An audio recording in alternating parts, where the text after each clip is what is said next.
రాష్ట్రంలోని పురుహూతిక క్షేత్రమైన పిఠాపురంలోని అనఘ దత్తక్షేత్రంలో అవధూత దత్తపీఠ ఉత్తరాధిపతి శ్రీదత్త విజయానంద తీర్థ స్వామి 22వ చాతుర్మాస దీక్ష ఆచరించారు.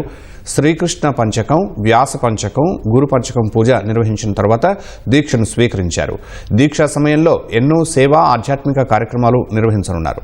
రాష్ట్రం సుభిక్షంగా ఉండాలన్న శ్రీ గణపతి సచ్చిదానంద స్వామి ఆదేశాన్ని అనుసరించి పిఠాపురంలో శ్రీదత్త విజయానంద తీర్థ స్వామి దీక్ష ఆచరిస్తున్నట్లు భక్తులు తెలిపారు.